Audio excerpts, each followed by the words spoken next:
umuhimu wa kwanza wa uwakili. Katika somo hili tutaona kwa jinsi gani, nini maana ya uwakili tutaona.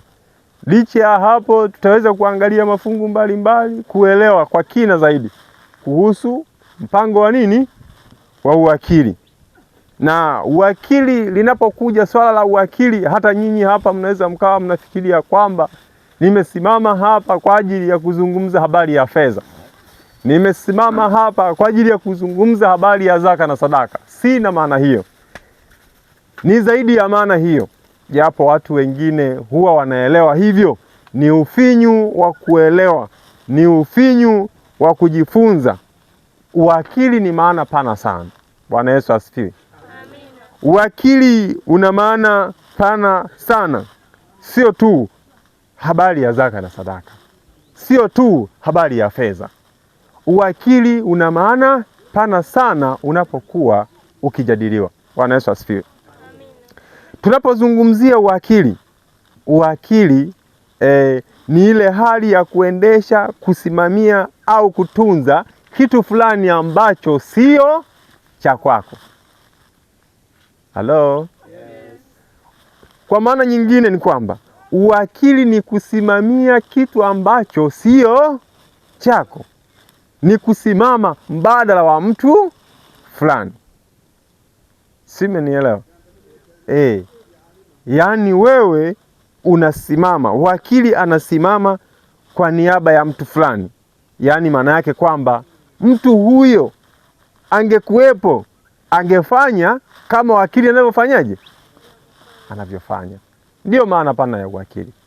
Halo? Yaani uwakili hauishii tu kwenye mambo ya fedha. Hapana. Unaenda kwenye mambo mengine mengi. Unamaanisha usafi pia.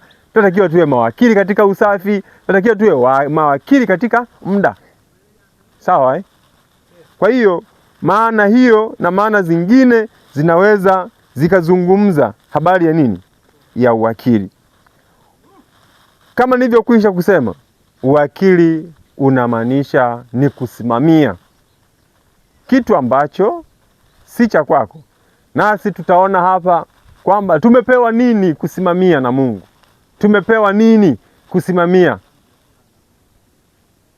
Kwa maana nyingine naweza nikasema kwamba leo hii mtu anaweza akamwambia mtu, akamwajiri, akamwambia ninakuomba hapa ulime. Kisha akafanyaje? Akalima, ulime pote hapa mpaka umalize. Mkaelewana. Na mtu huyo akafanya kwa uaminifu, akalima. Tayari huo ni sehemu ya nini? Ya uwakili. Maana ameenda kwa maelekezo waliokubaliana nani? Na bosi wake. Leo hii mtu anaweza akawekwa dukani, akasimama kuuza. Akasimama kuuza na kuhudumia wateja. Yeye huyo mtu anayesimama, lile duka sio la kwake. Ni la nani? Halo? Hivi tuko pamoja kweli? Au nimesimama peke yangu hapa? Nyinyi mawazo yenu bado yapo kwenye siku 6. Maana naona kama hatuko pamoja. Yaani kwamba mtu anapokuwa anamweka mtu, yaani mtu anapokuwa anaajiri mtu dukani kuuza, maana yake yule mtu ni msimamizi wa mali za nani? Za mtu mwingine. Kwa maana rahisi ni msimamizi wa mali za nani? Za bosi wake. Sio za kwake. Kwa maana hiyo sasa anatakiwa simame kwa uaminifu. Kuzisimamia zile nini? Zile mali. Asimame kwa uaminifu kwamba hata kama bosi wake angekuwepo, angefanya vile inavyompasa kufanyaje? Kufanya. Halo? Sasa hapo tuko pamoja. Na uwakili unajumuisha mambo ya kuwajibika. Anakuwa anawajibika kwenye kile anachofanyaje? Anachokisimamia. Anachokifanya. Sio tu wakili kwenda kusimama basi. Hapana. Leo hii katika dunia hii tuna mawakili ambao wanasimamia kesi za watu fulani. Wamewaajiri kuweza kuwatetea, kuweza kusaidia kupata nini? Kupata haki ya yule mtu. kusimama katika kesi. Ina maana ya kwamba yule ambaye anaenda kusimama pale anaenda kumwakilisha mtu mwingine, na sisi leo hii ni mawakili wa Mungu. Halo? Yes. Ni mawakili wa nani? Wa Mungu. Ni mawakili wa Mungu.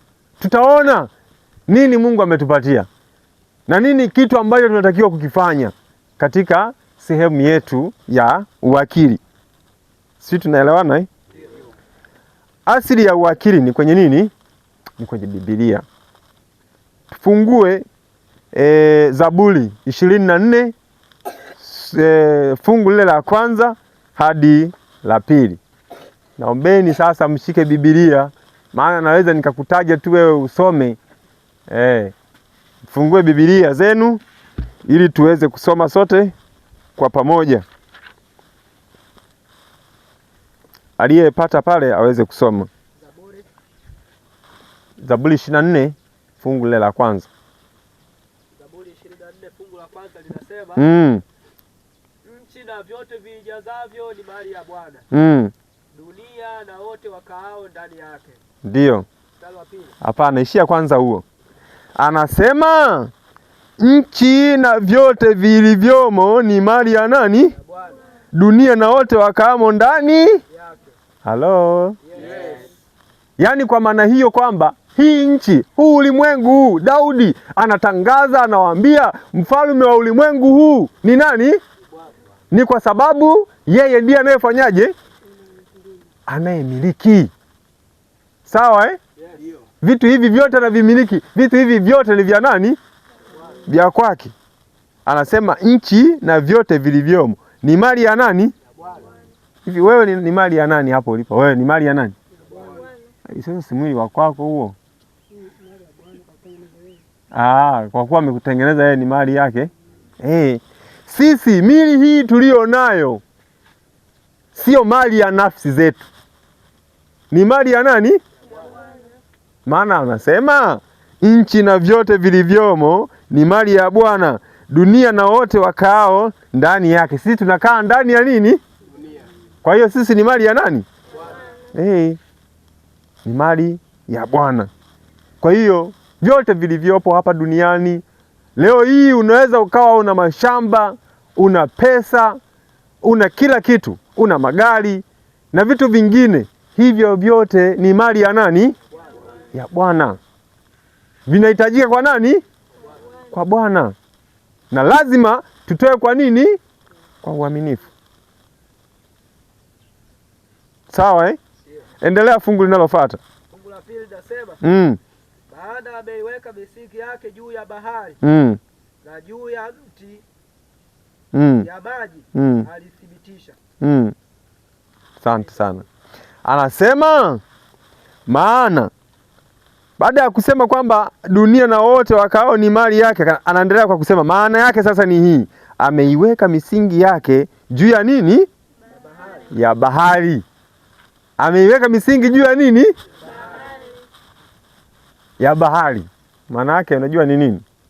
Maana yake ni kwamba unajua katika Waebrania bahari ilihesabika ni ile hali, mtu akizungumzia bahari ni ile hali ya machafuko, hali ya mvurugano. Bahari si ukiangalia kama haijatulia hivi muda wote nafanyaje?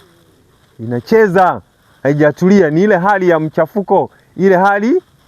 Maana yake anasema maana ameiweka misingi yake juu ya nini? Na juu ya mito ya maji alizipitisha. Kwamba hata kama kuwepo na machafuko, hata kuwepo na hali fulani ya dhoruba, ya majanga na changamoto unazozipitia wewe, bado utabaki kuwa mali ya nani? Hata kuwepo na changamoto za aina yoyote, amani hamna, dunia tabaki mali ya nani? Na vyote unavyofanyaje? Unavyovimiliki ni mali ya nani? Ya Bwana. Kwa hiyo anasema hata kuwepo na nini? Na machafuko, bado dunia hii itahesabika mali ya nani? Ni kweli tunaweza tukawa tunamiliki mashamba, tunamiliki pesa, tunamiliki majumba, tunamiliki magari. Vyote hivyo sisi tumepewa kama mawakili tu wa kufanyaje? Wa kusimamia. Ni lazima tutambue aliyetupatia, ametupatia ni nani? Bwana. Ni mali ya nani? Ni mali yake.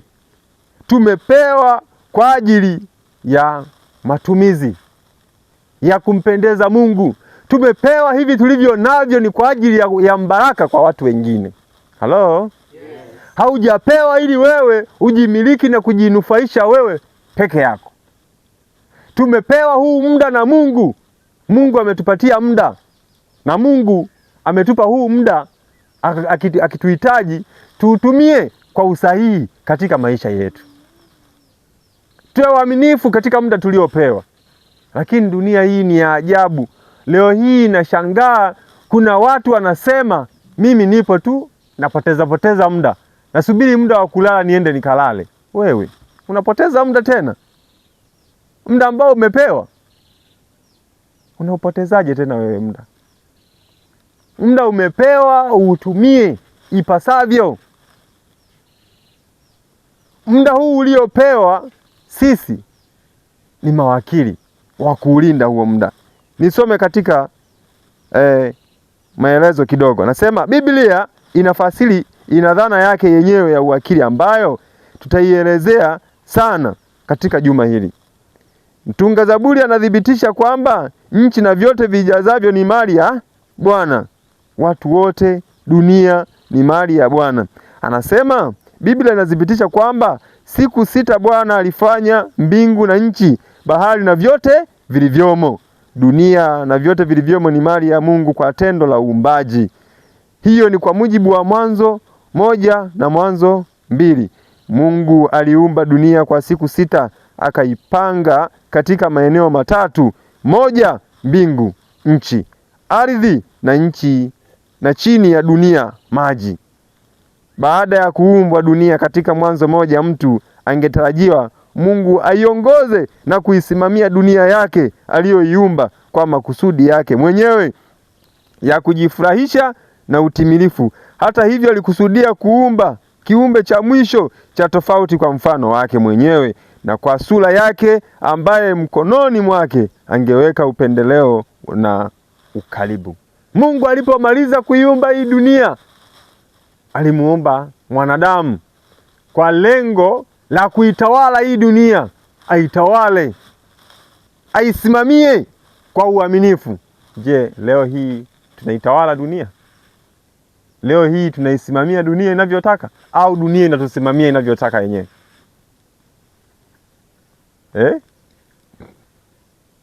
Mbona kimya? Swali limekuwa gumu.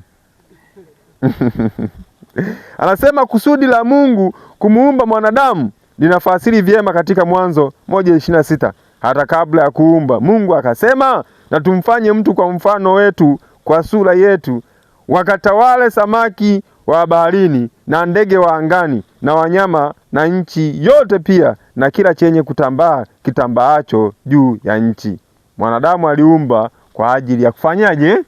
Ya kutawala. Aliumba kwa ajili ya kufanyaje? Ya kutawala. Kutawala juu ya maneno matatu ambayo Mungu ameyaumba. Mwanzo 1:26-28. Na Mungu alipoumba bustani ya Edeni, makao ya kwanza, viumbe wa kwanza aliwaumba, akakabidhi bustani hiyo vyote vilivyomo mkononi mwa mwanadamu. Hii ndiyo asili ya msingi wa mamlaka ya uwakili wanadamu mbele ya Mungu, ambaye ndiye muumbaji, mmiliki na mtengenezaji wa mbingu na dunia na vyote vinavyoijaza. Kwamba Mungu alipoiumba hii dunia, akaumba bustani ya Edeni, akawaweka mle Adamu na Hawa ili waweze kufanyaje? Kuimiliki, kuitawala, kuitunza. Lakini baadaye walinyang'anywa. Baadaye akaja mpuuzi mmoja akaingiza maneno yake pale, akawashawishi yale ambayo masharti yaliyokuwa yamewekwa, wakayavunja, wakaenda kinyume na utaratibu wa Mungu. wakaenda kinyume na maagizo ambayo Mungu alikuwa amewapatia na kusudi la Mungu, maana hawakutii yale ambayo walikuwa wamekubaliana. Hivi leo hii mtu umemweka dukani kwa ajili ya kusimamia biashara yako, kwa ajili ya kuuza, ukigundua na kuibia unafanyaje? Unamfukuza. Kwa nini unamfukuza? Sio mwaminifu Mungu aliwaambia Adamu na Hawa kwamba matunda ya miti hii yote mnaweza mkafanyaje? Isipokuwa nini? Tunda moja, hilo msilikaribie wala kufanyaje? Mala matunda yake msije mkafanyaje? Mkala. Ni tunda la nini hilo? Mti wa ujuzi wa mema na nini? Lakini walifanyaje? Walikula. Uaminifu kafanyaje? Ukavunjika. Leo hii kuna watu wameshindwa kuwa waaminifu katika maisha yao wenyewe binafsi, wameshindwa kujisimamia. Wapo tu wameshindwa kutumia muda vizuri ambao wamepewa na nani? Na Mungu. Tumepewa muda tuutumie, na kama kuna tunu kubwa ambayo Mungu ametupatia kila mtu ni muda. Kila mtu ana muda. Je, katika muda wako wewe unautumia kufanya nini? Muda wako unatumia kupiga umbea? Muda wako unatumia kufanya kazi? Je, kazi unayoifanya ni halali? Au kazi yako wewe ni kupiga porojo? Kazi yako wewe ni kuzurula? Kazi yako wewe ni kuibia watu? Muda ambao umepewa unautumia kwenye nini? Unautumia katika kulewa? Halo? Yes. Muda tumepewa, tuwe waaminifu kwenye swala la muda. Lakini leo hii watu utashangaa na kwambia nipo nafanyaje? Napoteza muda. Nisome katika maelezo kidogo, anasema umiliki wa Mungu. Mungu ndiye mmiliki na mtegemezi wa mbingu na nchi na vilivyomo ndani yake. Vimepangwa katika maneno matatu. Uwakili wa kibinadamu. Mungu alimuumba mwanadamu kwa mfano wake na kwa sura yake, kwa kusudi moja la kutawala, kuwa na mamlaka juu ya kumiliki, kusimamia uumbaji wote wa Mungu katika maeneo matatu. Mwanadamu kwa asili aliumbwa katika uhusiano wa wima na muumbaji kwa mfano wake na kwa sura yake, akiwa na pumzi puani mwake, ambaye amepewa upendeleo wa uwakili au utawala wa viumbe vyote vya Mungu. Huu ni uhusiano wa kuaminiana kati ya mmiliki na msimamizi. Halo? Kwa hiyo sasa kuna uhusiano wa kuaminiana kati ya mmiliki na nani? Kwa maana hiyo sisi tumeaminiwa na Mungu kufanyeje? Kusimamia. Halo? Tumeaminiwa na Mungu kufanyaje? Kile kiasi alichokupatia Mungu, rudisha zaka na nini? Usiseme hivi vyote vya kwangu. Wewe umepewa kufanyaje? Kusimamia. Wewe ni wakili, unatakiwa uwe msimamizi. Hivi mtu ambaye amekuwa dukani, mimi natumia sana mfano wa dukani kwa sababu ni kazi ambazo nazifanya kila siku. Au tuseme tu mtu ambaye umemkabidhi kupalilia mahindi au shamba, akapalilia mahindi kwenye shamba lako, akimaliza kupalilia ukakuta mahindi yale ameyavunja, yamekuwa ya kwake. Kazi yake si ulimpa kusimamia kupalizi? Haya, kuvunja tena ni kosa. Kuchukua mali zako zote, pesa zako zote ukazimiliki wewe, ikiwa jirani yako unamuona nalala njaa, ni kosa. Maana umepewa ili uweze kuwa mbaraka kwa watu wengine. Leo hii zaka na sadaka zinakusanywa ni kwa ajili ya wokovu wa watu wengine, zikafanye kazi ya nini? Ya Mungu. Zaka na sadaka zinachukuliwa, wanakula wachungaji. Wachungaji wanafanya kazi gani? Kazi ya Mungu, lakini bado hata na wao wanahimizwa kufanyaje? Kutoa. Si tunaelewana vizuri? Kwa hiyo sisi hivi vitu tulivyopewa ni kwa ajili ya kusimamia tu. Matumizi yenye kusudi. Mmiliki analo kusudi la kufanya alichofanya. Anayo matarajio ya msimamizi katika kutimiza kusudi lake. Kipimo hiki cha matarajio ni uaminifu kwa mmiliki. Hapo tena inayohitajiwa ni katika uwakili, ndiyo mtu aonekane kuwa nani? Mwaminifu. Mtu anahitajia kuwa nini? Je, ni mwaminifu kwa kile ulicho nacho? Unarudisha kwa Mungu kile ambacho unatakiwa kurudisha? Halo? Tunatakiwa kuwa waaminifu kwa Mungu. Na swala la uwakili ni swala pana. Ni uaminifu kwenye ndoa yako. Je, kwenye ndoa yako ni mwaminifu? Unatakiwa nani? Mwaminifu. Maana umepewa huo mwili. Umepewa na nani? Sisi tumejifunza jamani, hapa mwili huo ulio nao sio wa kwako, ni wa nani? Je, umekuwa mwaminifu kwa mume wako? Umekuwa mwaminifu kwa mke wako? Ni kweli wakati mwingine tulikuwa si waaminifu katika ndoa zetu. Wakati mwingine tulikuwa si waaminifu katika matoleo. Lakini Mungu anatutaka tuwe nani? Tuwe waaminifu. Ni kweli tumekosea. Tunafanya nini? Mungu ni mwingi wa rehema. Mwingi wa huruma, anatuhurumia. Lakini rehema ya Mungu si kigezo cha kwamba wewe uendelee kufanya dhambi. Si kigezo cha kwamba uendelee kutokuwa nani? Mwaminifu. Umepewa rehema hiyo ili uweze kuwa mwaminifu. Halo? Yes. Lazima uwe mwaminifu kwa kile ulichopewa. Tutaulizwa, ulipewa hiki, ulikitumia vipi katika dunia? Leo hii mtu anaweza akawa na mali nyingi, mali zake zikatumika kunyanyasa watu wengine. Mali zake zikatumika kunyima haki watu wengine.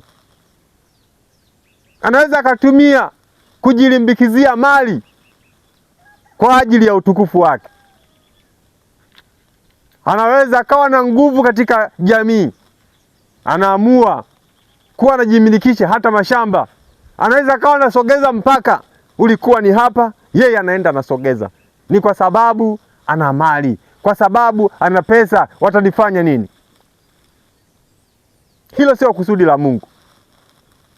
Mungu anapokupa mali, maana yake anahitaji ziwe mbaraka kwa watu wengine, zikafanye kazi yake, sio kwa ajili ya kufanya tu mambo yako.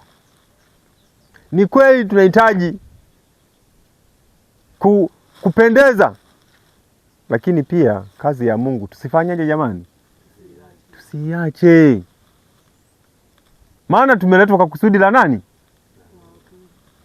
Halo? Anasema uaminifu na wajibu. Mungu alimpa mwanadamu mamlaka na rasilimali na kumfanya awajibike kwa matumizi na ukuaji wake ufaao. Lazima hizi rasilimali tulizopewa si kwa ajili ya kutaka sisi kujilimbikizia. Ni kwa ajili ya utukufu wa neno la Mungu. Ni kwa ajili ya utukufu wa Mungu. Kwamba hiki tulichopewa ni kwa ajili ya kumtumikia Mungu. Isije kafika wakati umepewa mali ukaanza kulinga, ukaanza kujiona kwamba mimi ni bora zaidi kuliko wengine. Hapana, wewe umepewa tu kwa ajili ya kusimamia. Mali hizo sio zako. Kuna wakati ukileta kiburi, Mungu ataziondoa, atawapa wengine. Usilete kiburi. Yaani wewe kubarikiwa kisiwe chanzo cha kujiinua. kisiwe chanzo cha kujitukuza, kisiwe chanzo cha kuwaona wengine hawafai. Yaani wewe ni binti, umebarikiwa uzuri, ni mzuri kweli. Wakikuona watu wanasema mashaallah, binti ni mzuri. Waarabu wana msemo huu, wanasema nini? Mashaallah, binti ni nani? Ni mzuri huyu. Je, uzuri wako unatumika kuwavuta watu kwa Yesu au unatumika kuwavuta upande mwingine? Unajivunia uzuri leo hii, unautumia mwili wako vibaya kwa sababu wewe ni mzuri. Maana yake ni nini? Maana yake ni nini? Ni dhambi. Maana sio kusudi la nani? La Mungu. Katika uzuri wako huo, watu wanategemea waone matunda yaliyo mema kwako. Sio uzuri huo uende ukajiuze. Sio uzuri huo utumie kuchukua waume za watu. Halo? Kijana umebarikiwa, una mali, ni mzuri wa sura, unavutia, au vijana sio wazuri wenyewe? Una mali, acha kutumia mali zako vibaya kunyanyasa wenzako. Halo? Situmie mali zako kwa ajili ya utukufu wa Mungu. Usitumike kunyanyasa watu. Usitumike kuwa kikwazo kwa watu wengine. Kupitia mali zako watu wakikutazama wamuone Yesu. Amina. Watu wakikutazama wamuone Yesu. Waseme huyu jamaa anamtumikia Mungu. Huyu fulani anamtumikia Mungu. Mama fulani anamuinua Mungu. Hajiinui yeye. Naomba tusome Wakorinto wa kwanza sura ile ya 4 fungu la kwanza.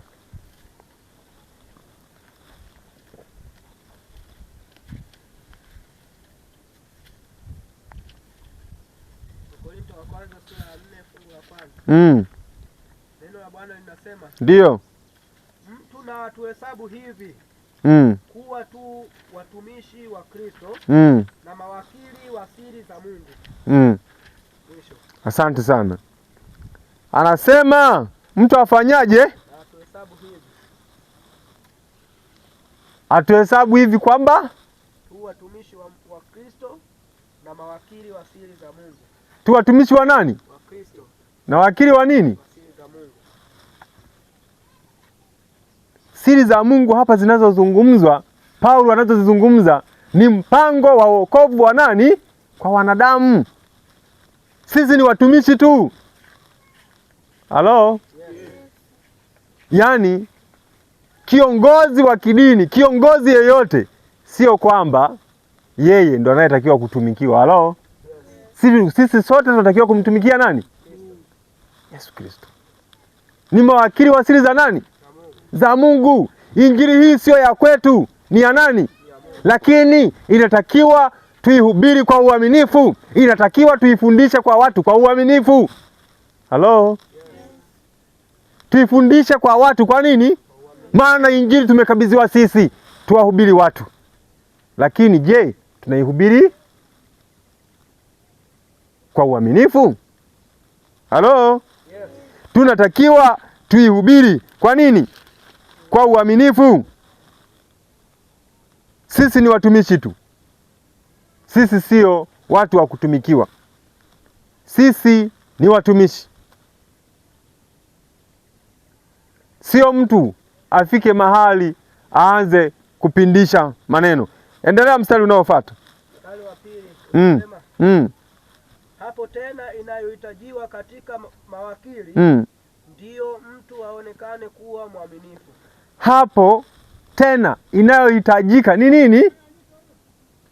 Jamani, mbona kama mmepoa sana? Au asubuhi vipi? Njaa sana inauma Njaa sana? Au nyinyi hamsomi Biblia, sio kama watu wale wa Beloya?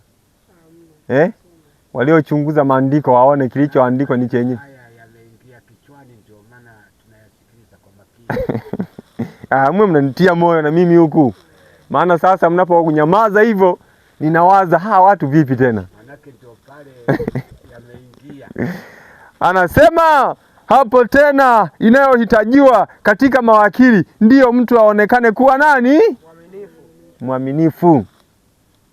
Yaani sasa wewe si umepewa kitu, umekabidhiwa kukisimamia, kuna nini kingine cha ziada? Ni uaminifu tu. Wewe si umepewa kitu usimamie, kinachohitajika ni nini? Ni uaminifu tu. Umepewa kuhubiri Injili, ihubiri kwa uaminifu. Acha kupindisha maneno, acha kujitukuza wewe, watu wakuone wewe. Mhubiri Yesu, mhubiri Mungu, acha kujihubiri mwenyewe. Pale panapoonekana kuna dhambi imetawala, waambie watu ukweli, acha kuwaficha. Simama, waeleze watu ukweli, waambie mkiendekeza hii dhambi, hakika ufalme wa Mungu hamtauona. Waambie watu, acha kuona wivu. Kuambia watu, acha kuona wivu watu wanapokuwa wanaambiwa ukweli. Nasema sasa watu wanaambiwa ukweli, wakiliacha kanisa itakuwaje? Hapana. Waambie watu nini? Ukweli. Uaminifu katika Injili.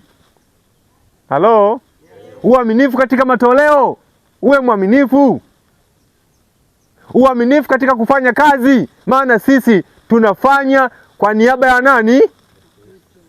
Uwe mwaminifu katika kufanya kazi. Ninashukuru nimefika hapa, nimeona. Nilikuwa nazungumza na mzee Mwamaso, akawa ananiambia mna eneo kubwa ambalo mlilonalo hapa. Mna eneo nini? Na ardhi hii ni nzuri, nimeiona ni ardhi ambayo inastawisha vizuri. Mahindi naona yamestawi. Mmeweka mbolea hapa?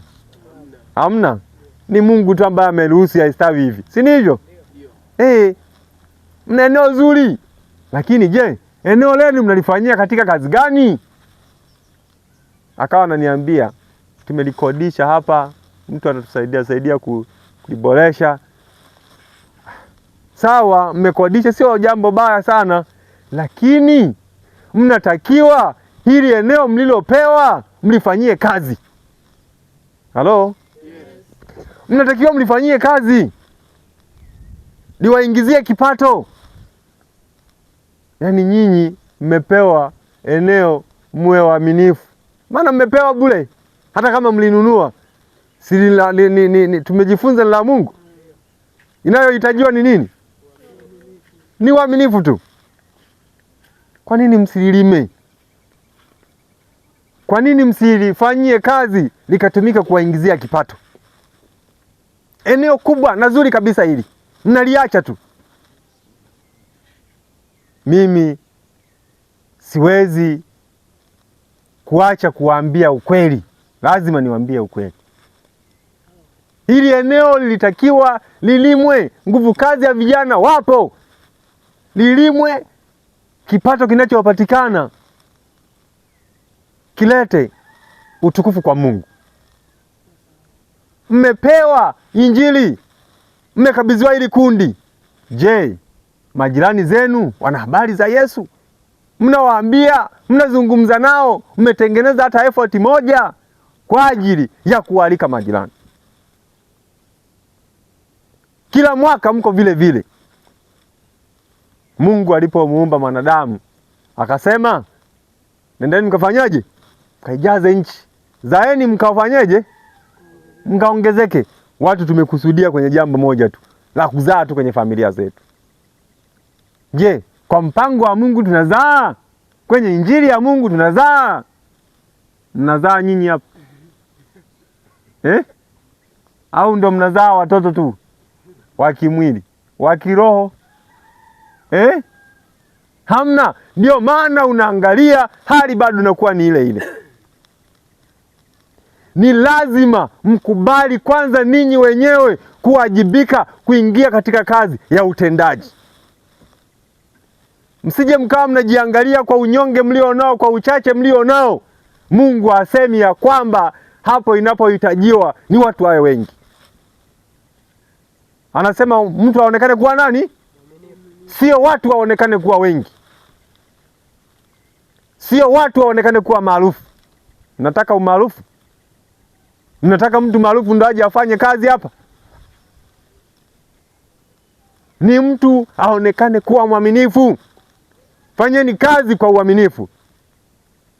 Yaani dunia hii inabadilishwa na watu wachache, sio wengi. Kama nyinyi mnasubiri kuwa wengi ndipo mbadilishe, hata mkiwa wengi hamwezi kubadilisha mazingira kama haya. Miaka ni mingi, mtaabudia kwenye jengo kama hili hadi lini? Mnafurahia kabisa na nyinyi mnatoka, tulikuwa kwenye ibada, mnatoka mnaenda nyumbani, mnafurahi kabisa kwamba tulikuwa tumeenda kuabudu. Lazima mkubali kuwajibika, muwe waaminifu, mboreshe jengo hili. Na uzuri hapa, nyinyi mnaweza mkafyatua hata nyinyi tofali wenyewe, mkaamua mnasimamisha jengo hapa, na watu wengine wakabarikiwa kupitia lile jengo. Lakini sasa mmeamua kukaa hivi hivi. Unajua maana yake ya kukaa katika jengo kama hili? Maana yake mnamdhihirisha Mungu kwamba Mungu wetu tunayemwabudu ni Mungu wa vitu vidogo vidogo. Halo? Yes. Mungu wetu ni Mungu wa vitu vidogo vidogo. Mimi nilikusudia labda nitafika nitaona jengo mmejenga, hata kama hamjapaua, lakini mmefanyaje? Mmejenga. Lakini mnaabudia kwenye jengo ambalo miaka nenda rudi liko hivi hivi. Mwaka huu usiishe bila kufanya kitu. Mwaka huu msikubali upite hivi hivi.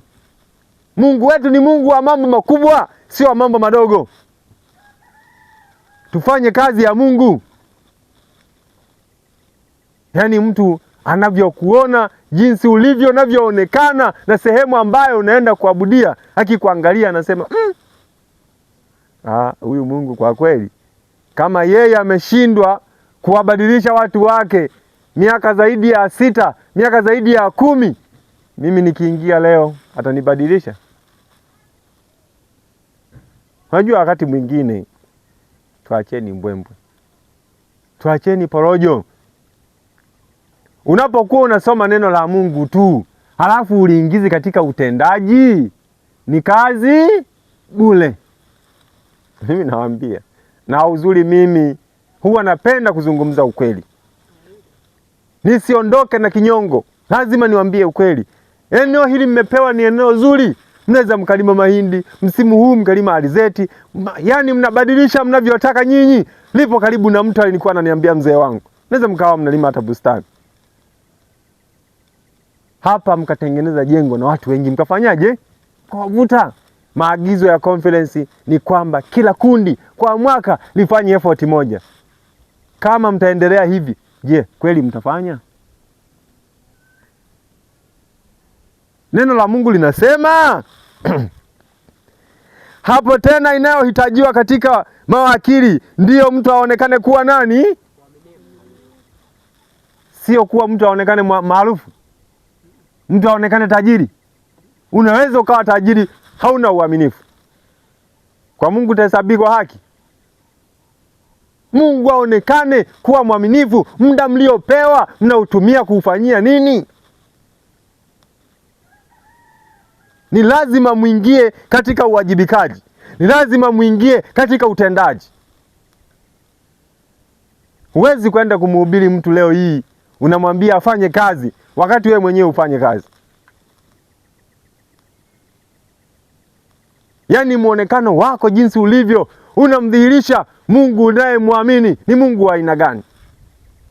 Ni Mungu mnyonge. Lakini je, kweli Mungu wetu ni hivyo?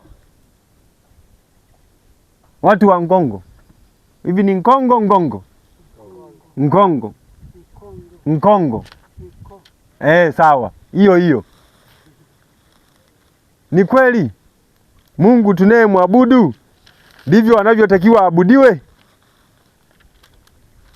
Ni lazima tukubali kuwa waaminifu. Sisi ni mawakili wa siri za Mungu. Sasa wewe una siri ya utajiri. Utajiri uutumie. Utajiri huo siri zake zinakufaidisha nini? Siri hizo uziingize katika utendaji wa kazi, hazina kusaidia nini? niwaombe sana tuwe kweli mawakili wa nini? Wa siri za Mungu. Tuwe waaminifu. Waaminifu katika kufanya kazi, waaminifu katika kuhubiri Injili, waaminifu katika matoleo.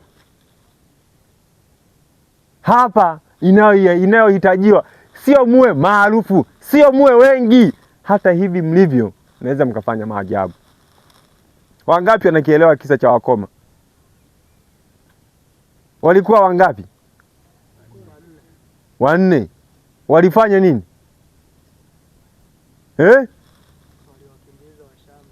Halafu baadaye wakafanyaje tena?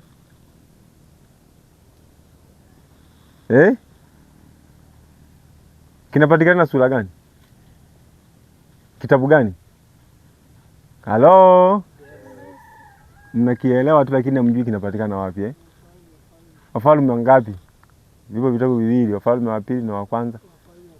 Wafalme wa kwanza sura gani? Ya 7.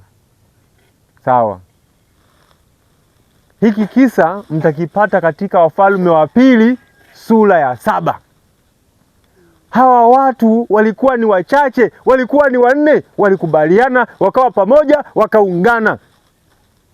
Baada ya njaa kali kutokea, wanaambizana, tutafanyaje? Tukiendelea kukaa hapa, njaa itatuua. Tukienda mjini kuna njaa. Ni bora tukajisalimisha wapi? Kwenye kambi ya Washami. Wakituua, tutakufa tu. Wakitustiri, tutaishi. Lakini walipoamua kwenda, walikuta Washami wamefanyaje? Wamekimbia. Ni kweli mna changamoto mnaziona, mpo wachache, lakini hamjaamua kufanya kazi na Mungu. Hamjawa waaminifu kwa Mungu. Ukiwa mwaminifu kwa Mungu, mtafanya mabadiliko makubwa ambayo hajawahi kutokea. Mimi nawaambia, na mwaka huu nina imani mnaenda kufanya mambo makubwa katika kundi la Nkongo. Nina imani, ninawaona hata msiposema amina. Mimi nina imani. Maana nawaambia hizi habari zinaonekana kama ninazungumza habari zinazungumza za malaika, sio za binadamu. Ninazungumza habari za malaika jamani. Halo? Sije mkaninyima tu chakula. Anasema matumizi yenye kusudi. Mmiliki analo kusudi la kufanya alichofanya. Anayo matarajio ya msimamizi katika kutimiza kusudi lake. Kipimo hiki cha matarajio ya uaminifu kwa mmiliki. Hapo tena inayohitajiwa katika mawakili ndiyo mtu aonekane kuwa mwaminifu.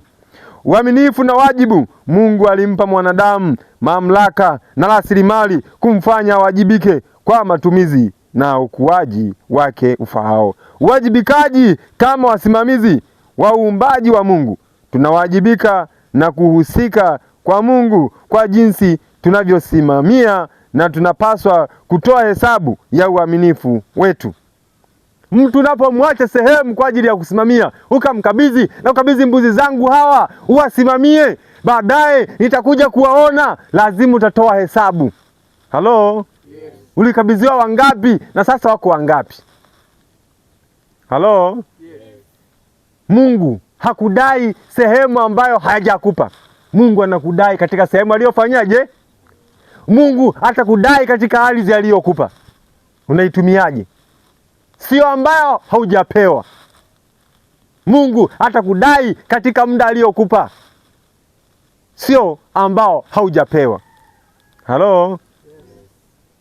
Lazima tukakubali kufanya kazi.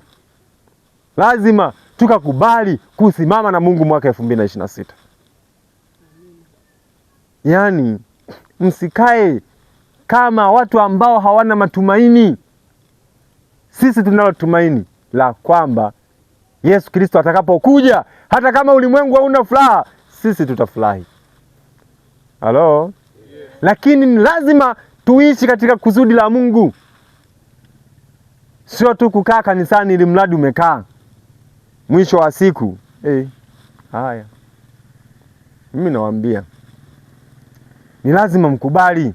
Lazima mzae, mkaongezeke. Halo? Yes.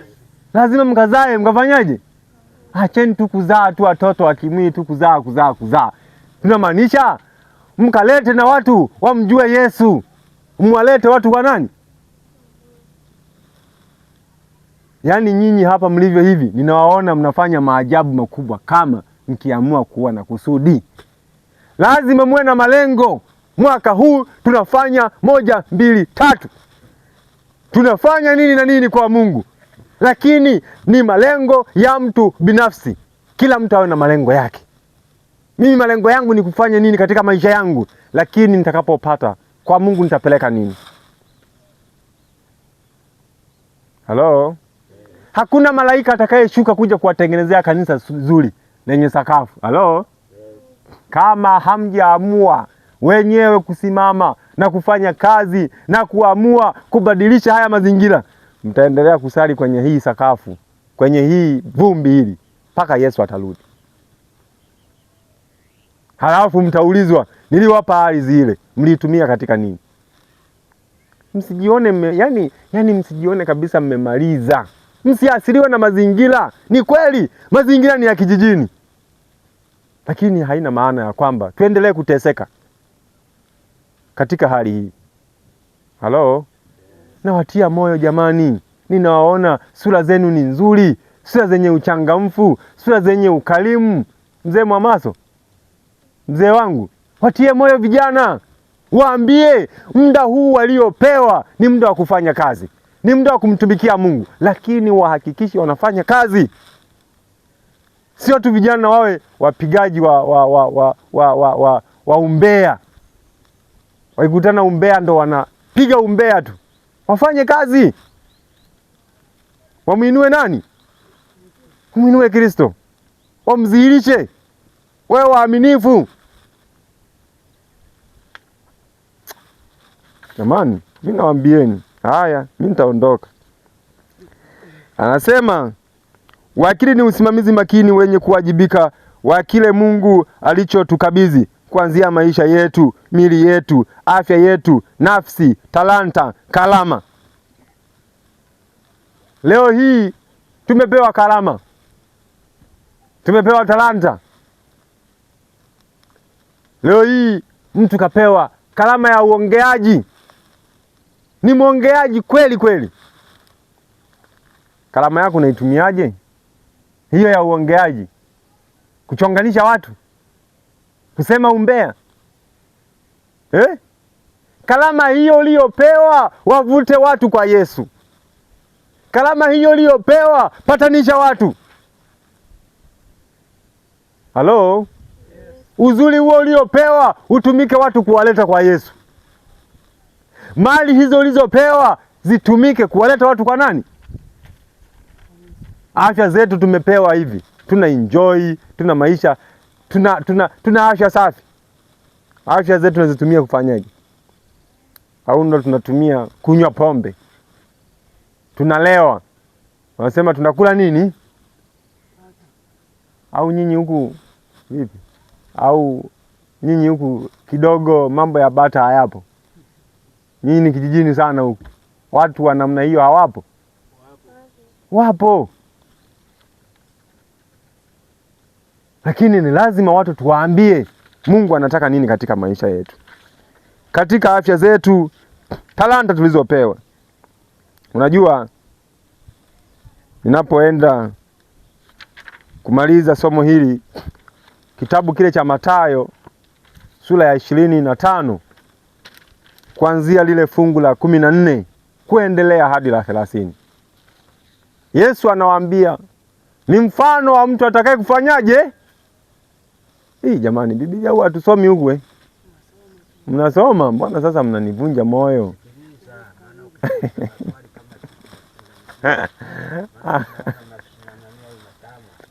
Halo? Yes. Kisa kinasemaje? Ni mfano wa nani? Wa mtu atakaye kusafiri. Atakaye kusafiri. Akafanyaje?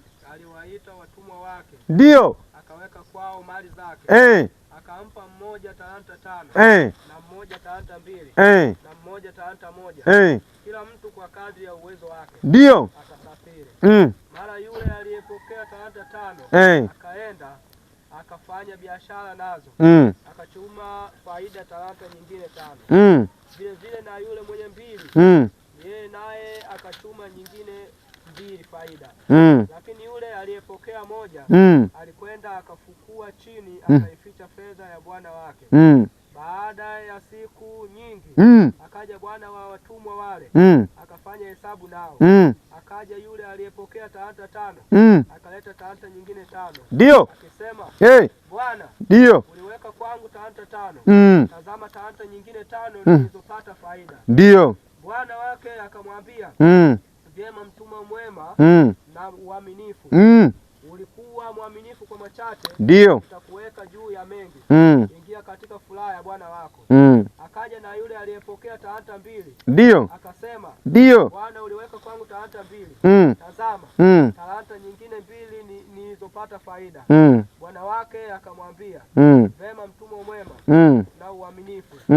Ulikuwa mwaminifu kwa machache, nitakuweka juu ya mengi. Ndio. Ingia katika furaha ya bwana wako. Asante. Akaja na yule aliyepokea talanta 1, akasema, Bwana, na alitambua ya kuwa wewe u mtu mgumu, wavuna usipopanda, wakusanya usipotawanya. Ndio.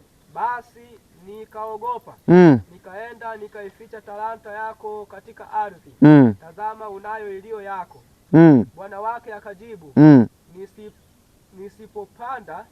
Bwana wake akajibu akamwambia, wewe mtumwa mbaya na ulegevu, ulijua ya kuwa navuna nisipopanda, ndio, na kusanya nisipotawanya. Basi ilikupasa kuiweka fedha yangu kwa watoa riba, nami nikija ningalipata iliyo yangu na faida yake. Ndio. Basi mnyang'anyeni talanta hiyo, mpeni yule aliye nazo talanta 10, kwa maana kila mwenye kitu atapewa na kuongezewa.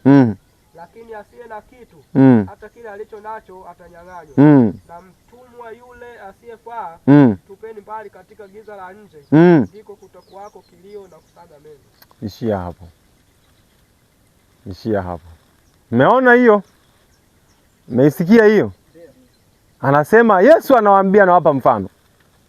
Maana ni mfano wa mtu atakaye kusafiri, akawaita watumwa wake, akawaambia, akawagawia talanta. Mwingine akampa ngapi? 5. Mwingine akampa ngapi? 2.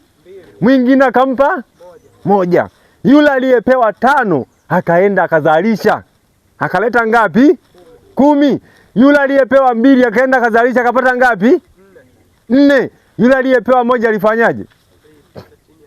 Alificha chini ya ardhi. Sisi kila mtu hapa amepewa talanta. Kila mtu amepewa. Hoja si wingi. Hoja, je, inazaa? Halo? Yes. Muulize jirani yako, talanta yako inazaa? Kuna majirani hata hawasemezani. Na majirani hata hawasemezani kabisa. Lazima tuzalishe kile ambacho tumepewa na Mungu. Mungu anataka tuwe waaminifu kwa kile tulichopewa. Si kwamba ulipewa ngapi. Lazima ufanyeje? Uwe mwaminifu. Ukazalishe. Ishu sio kwamba umepewa kiasi gani. Ishu ni kwamba, je, unazalisha au na wewe umefukia chini ya ardhi? Tukazalishe jamani. Tukazalishe kile ambacho tumepewa na Mungu kwa uaminifu. Tukae mawakili waaminifu wa siri za Mungu. Tukasimame vyema. Na sio kupindisha mambo. Hacheni tabia hizo. Tukasimame vizuri. Hapa tunatakiwa tuwe na kanisa kubwa. Hapa tunatakiwa tuwe na nini? Tukae kwenye viti vizuri, sio kwenye mabenchi ya mbao hivi. Maana tunazalisha kile Mungu alichofanyaje? Alichotupatia. Maana tunaleta kwa uaminifu kile Mungu alichofanyaje? Alichotupatia. Lakini si kwa kutulia. tukalete watu kwa Yesu, wamfahamu Yesu, tuwaambie haya yote mnayoyafanya hayafai katika utukufu wa Mungu. Mnamdhalilisha Mungu, mnamkosea Mungu. Acha kuona wivu, acha kuona haya. Waambiwe watu habari za wokovu wa neno la Mungu. Tukawaambie watu ni kweli tunapita katika machungu, tunapitia maumivu makali katika hii dunia. Dunia hii haina msaada kwetu, lakini lipo kimbilio salama, ni Yesu Kristo. Ipo sehemu moja tu ya kumkimbilia, naye ni Yesu Kristo. Tukawaambie watu, mnaweza mkaonekana hivi kama mmezalaulika hivi, kama mmetengwa hivi, lakini mkiamua kufanya jambo na Mungu hamtabaki hivi. Eneo hili halitabaki hivi, maana mtazalisha, maana mtakuwa navyo vingi, maana Mungu atajitukuza kupitia nyinyi. Yaani nyinyi mnatakiwa mwe vioo, mkatazamwe kama nini? Kama vioo. Dunia inapokuwa inanyanyasa watu, nyinyi mkasimame kuwa wapatanishi. Sio nyinyi mpatanishe na dunia, nyinyi mkae wapatanishi. Dunia inapohangaika, inapolia, inapoyumbayumba kama machela, nyinyi mkasimame kuiambia kimbilio ni moja, kwa Yesu Kristo. Kimbilio ni moja kwa Mungu, sio kwa wanadamu. Dunia inapohangaika kwa watumishi wa Mungu, kuwategemea watumishi wa Mungu, mkaiambie tunayemtegemea ni Mungu huyu wa kumtumikia, sio kumtumikia mwanadamu, si kumnyenyekea mwanadamu, si kumwabudu mwanadamu. Dunia inapoabudu mizimu, tukaiambie kwa uaminifu, haijalishi katika mazingira gani. Maana Mungu anasema dunia hii aliweka misingi yake katika bahari, na akafanyaje? Akathibitisha. Neno lake limethibitika. Tukalihubiri kwa ukamilifu, sio kwa kuogopa watatuonaje, watatusemaje. Ndugu zetu hawa tumekuwa nao siku zote. Leo tukawaambie waache habari ya pombe, leo tukawaambie waache habari ya uchawi. Watatuonaje? Mwambie endelea kuloga, endelea kufanya uchawi wako, lakini ufalme wa Mungu hautauona na utachoma moto. Hakuna faida unayoifanya huko. Wakaambia watu kwa uaminifu, maana sisi ni mawakili wa siri za nani? Wokovu tunaufahamu kwamba wokovu wetu unapatikana kwa nani? Si kwa mtu. Halo? Tukasimame kuudhibitishia ulimwengu sisi ni mawakili wa siri za Mungu. Hapo inapohitajika ni mtawe aonekane nani? Mwaminifu, sio maarufu, sio mchawi, sio mpiga ramli, sio mchonganishaji wa watu, sio mwenye kudhulumu. Lazima tukasimame kuiambia hivyo dunia. Lazima tuvae ujasiri wa sisi kwenda kusema, kuambia watu. Anasema Mungu hakumwacha mwanadamu abahatishe jinsi ya kutekeleza mamlaka yake ya kusimamia uumbaji, akiwa muumba mwenye hekima yote na mmiliki wa ulimwengu. Mungu aliwapatia wanadamu kila njia na uwezo wa kutimiza kusudi la kuumba kwake la uwakili. Alimuumba mwanadamu kwa sura yake, kwa mfano wake. Mungu alishiriki pumzi yake na mwanadamu ili kumpa uhai na nafsi. Katika Mwanzo 2:27, Mwanzo 2:7 hadi na ile 21 hadi 22. Ingawa alibakiza baadhi ya sifa zinazomfanya yeye kuwa Mungu muumbaji, alishiriki sifa zake nyingi na mwanadamu, sifa anazoweza kushirikiwa. Hivyo akampa nguvu za asili, uwezo wa njia zaidi kiumbe chochote kilichoumbwa. Mwanzo 1:27, Yakobo 3:9. Katika kuumba mwanadamu, Mungu alimpa uwezo wote wa kutimiza agizo lake takatifu kwa kusudi. Ellen G. White anatoa wazo kwamba Mungu hawezi kutaka jambo lolote bila kuwezesha utimizaji wake. Mungu hawezi kumuomba mwanadamu au kumtaka mwanadamu afanye jambo ambalo hajaliwezesha. Halo? Mungu hawezi kutuomba zaka na sadaka ambazo hajatupatia. Mungu hawezi kutuomba tukahubiri watu Injili, ni kwa sababu ametupatia nini? Neno lake. Neno lake lipo ndani ya mioyo yetu. Tukawahubiri watu. Nuru uliyoipata, fungu lilo nalo hata kama ni moja. Nenda kamwambie mtu. Nenda kamuonye dhambi yake. Nenda kamwambie habari za wokovu. Haijalishi ulipokea ngapi. Haijalishi ulipewa vingapi. Haijalishi na fungu mangapi uliokariri. Haijalishi na uelewa gani katika Biblia. Maadamu unajua Biblia iliandikwa kwa lengo la kuleta utukufu kwa Mungu, nenda kahubiri watu. Nenda kawaambie watu habari njema za wokovu. Acha kukalia. Acha kuficha siri za Mungu. Siri za Mungu zipeleke. Ulimwengu haujui siri za Mungu. Sisi ndo tunaojua, tuzipelekee siri za Mungu kwa ulimwengu. Wajue watu mpango wa wokovu wa Mungu. Wajue watu nini anataka Mungu. Sio kukaa na siri zake. Tumeitwa kuwa nuru ya nini? Ya ulimwengu. Tukamulike mataifa yote yakamuone Yesu. Hivi taa ambayo inawaka kuondoa giza inakuwaga ni kubwa ni ndogo? Ni ndogo, lakini inaondoa giza kubwa. Hata kama tupo katika uchache wa aina gani, tukawaambie watu sisi ni nuru, sisi ni taa ya ulimwengu. Hata kama ni wachache kiasi gani, tukanie mamoja, tukae watu wenye umoja, tukae watu wa kuheshimiana, tukae watu wa kupendana, tukamhubiri Yesu kwa pamoja. Halo? Yes. Tunatakiwa tuungane. Tunatakiwa tusimame kutunza siri za Mungu. Tunatakiwa tusimame kuambia watu habari ya wokovu. Wakati watu wanapohangaika na magonjwa, tukawaambie yupo Yesu anayeponya. Halo? Yes. Wakati tunahangaika, watu wanahangaika na uchumi, tukawaambie yupo Mungu anayebariki uchumi wa mtu. Yupo Mungu ambaye anatoa mibaraka kwa watu wake. Lakini lazima kwanza sisi tukae waaminifu. Hauwezi ukamwambia mtu Mungu anabariki, halafu wewe ameshindwa kuonekana kwako. Unamwambia Mungu anabariki, haya wewe upo katika hali gani?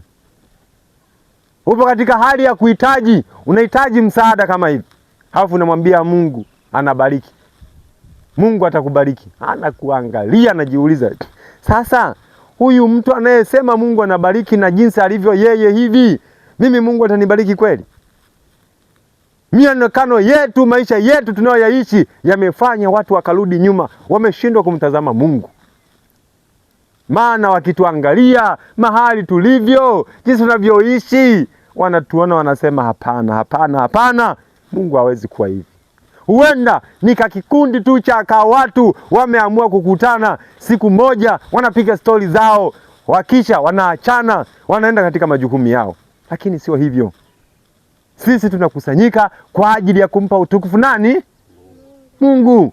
Dunia inapokuwa inafanya kazi siku zote, sisi tukasimame tukawaambie siku sitafanya kazi, lakini siku ya 7 ni sabato ya nini? Ya Bwana Mungu wako. Siku hiyo usifanye kazi, wewe na mwana wako wala binti yako wala mtumwa aliye ndani ya malango yako.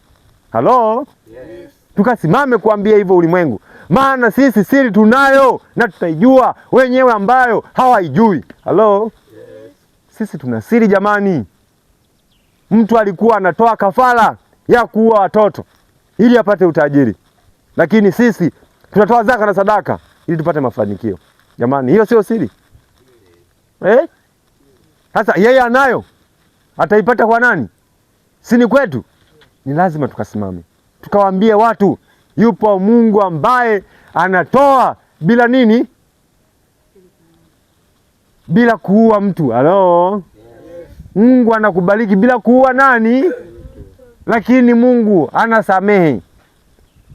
Ni kweli, tumetafakari katika somo hili la leo kwamba tumegundua kuna sehemu ipo tumekosea, tumeenda kinyume.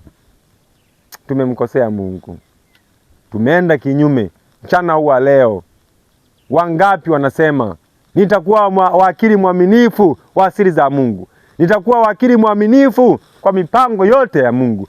Nitajitoa kwa ajili ya kufanya kazi ya Mungu. Nitajitoa kwa ajili ya kupeleka ujumbe kwa mataifa wakamfahamu Yesu. Nitajitoa kwa ajili ya kufanya kazi ya Mungu iende mbele. Sitasimama kukwamisha kazi ya Mungu. Nitasimama kuhubiri neno la Mungu, nikawaambie watu siri za Mungu, wakamjue Yesu, waokolewe. Simama pamoja na mimi. Kama unasema hivyo, usisimame kwa sababu nikibaki peke yangu watu watanionaje. Usisimame kwa ajili ya kutimiza wajibu. Simama kwa sababu Mungu anataka ukafanye jambo. Leo hii, mchana huu wa leo, tunajikabidhi kwa Mungu, ya kwamba tunamwahidi Mungu tutakuwa waaminifu katika kazi zake, tutakuwa waaminifu katika matoleo, tutakuwa waaminifu kwenda kuambia watu siri zake wazijue, tukawaambie watu neno lake. Tunajikabidhi mchana wa leo. Wenda kuna mtu anasema, mimi katika pitapita zangu nimejikwaa, katika pitapita zangu naona sijatengeneza mambo yangu, ninahitaji kubatizwa nikampokee Yesu akae Bwana na Mwokozi wa maisha yangu. Kama kuna watu wa namna hiyo, wasogee mbele. Ubatizo upo, utakuja na watu watabatizwa, watamtumikia Mungu. Kama kuna watu wa namna hiyo wameamua kujitoa kwa ajili ya kumtumikia Mungu katika mwaka huu, wanakaribishwa. Anaweza mtu akajitoa kwa ajili ya ubatizo. Lakini kama watu hao hawapo, sisi sote tukae mawakili waaminifu, tukabatizwe kwa roho ya kuwa waaminifu, mawakili wa siri za Mungu. Watu wa namna hiyo, natamani mchana wa leo tukaungane, tukae kitu kimoja kwa kusudi moja kwa ajili ya kufanya kazi ya Mungu. Kusiwepo katika utengano wa aina yoyote katika kundi hili. Mchana wa leo tunapoenda kufunga kipindi chetu, naomba kiongozi wa nyimbo atuongoze katika wimbo namba 69 tunapoenda kufunga.